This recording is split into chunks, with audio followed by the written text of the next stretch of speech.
half of a significant chunk of which is in prison, they're the ones that are making it possible for you not to go to school.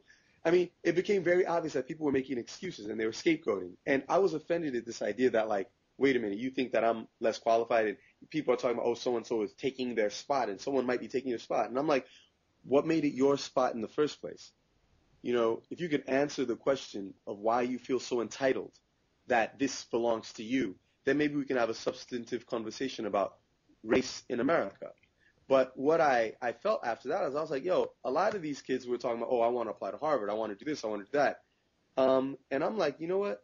I feel like I am not only just as smart as anyone, but smarter than a lot of people. And if Harvard is the proof and pudding of that, then shoot, we applying to Harvard. I'm applying to Harvard. I applied just for fun. I didn't really want to go. I wanted to go to Brown. So I applied to two colleges, Harvard and Brown. And I applied to Harvard early, and then I got in. And, you know, African parents, it was like, hey, you're going to Harvard? You're going. I was like, yo, but I don't want to be with all these stuck-up rich kids or blah, blah, blah. They were like, no, it's okay. You're going. I was like, isn't this my choice? He's like, no, it's not your choice.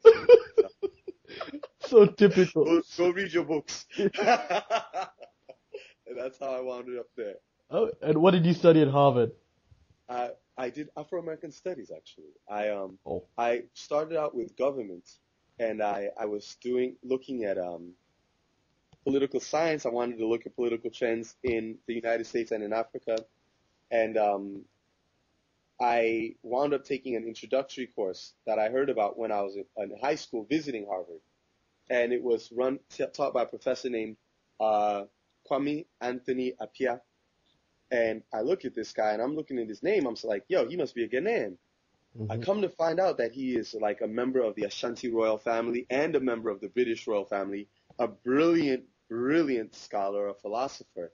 And he was teaching the introductory course to Afro-American studies. So I took it just because I wanted to know this guy.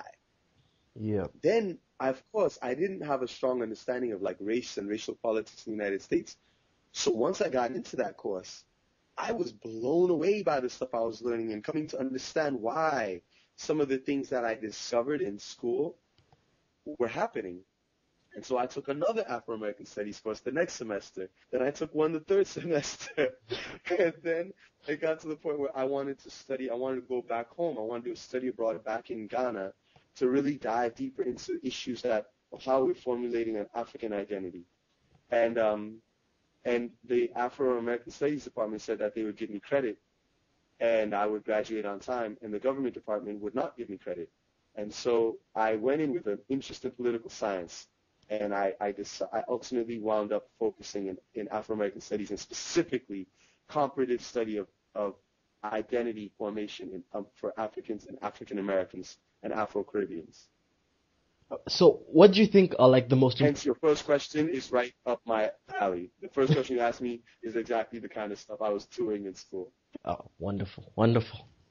So, like, what do you think is, from everything that you studied, what do you think is like the most important insights that you picked up that, like, you know, just any ordinary young African person today can really make an impact to his life, or something that he should understand? Honestly, the biggest thing that I learned is that, this is going to sound terrible. Look, everybody is not as great as you think they are. And I say that not to imply that the world does not have a wealth of talent and wonderful, incredible people. It's just that even the best of the best have their flaws.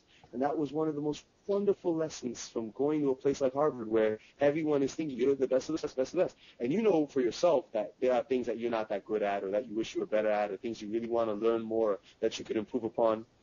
But then you come to find out that everybody else that's there with you is the same way. It's simply a matter of how you understand yourself and what you're willing to make of yourself and of your life and of your opportunity. You should never look at anyone as greater than you.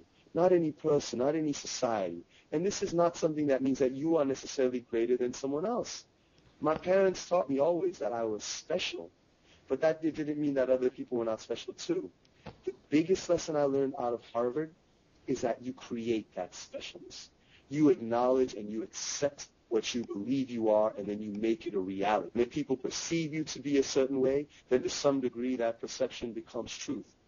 So one of the big problems facing Africa is an identity crisis, where we believe that Western products and goods are better, Western systems are better, Western places are better. We do not look internally to how can we create an environment in which we can thrive at home. And it's a hard thing. There are a lot of reasons why so many of us are in the diaspora, but I believe that we in the diaspora have a responsibility to not only look back, but to go back and to do things for the upliftment of our home societies, for the pride and honor of Mother Africa. That is also bringing her to the table with people from all over the world to also share what we've got and to learn and accept what you've got too, right? To come, as I said in an interview once, to come to the global table as peers and not as peons. That is the biggest lesson that I would say to any young African who wants to make a difference. You think you got something to offer, then you do. Make it happen. If you believe you have nothing to share, then you don't. Step aside. Wow. All right. So clearly, I mean, even from hearing you, I can hear that definitely like the public speaking thing was gonna happen sometime. So, So that's the product of the oral tradition. yeah, like no, West Africans do have the way of the words, man, but much more expressive than us folks from the East. But how did that public speaking thing happen? No, man. First, it's not that we're more expensive than you guys. It's that we talk a lot. It's not good. That is We also talk so true. you got to get good at it sooner or later, right? Yeah. The public speaking thing is interesting because I joke about the West African thing, but like literally, I mean, my father is an orator, and he is not as happy to be on stage as I am. He's not like a performer. But if you have my father, you sit him down and you ask him to express his feelings about something. I mean, he's incredible with words in 3 different languages. My mother is she's not an orator in the same way that my dad is. My mother is like a spirit. I mean, when my mother starts talking to you, she will get your blood going and will touch your very soul in the way, and she can do that in maybe 4 or 5 different languages. Wow. They both have a different approach, but they're both incredible at communicating. And that's what I grew up with my whole life. People who are just articulate and were not afraid to tell you exactly what they think, whether you like it or not. So when I was in high school, I had a number of friends who were kind of into social change and they wanted to do stuff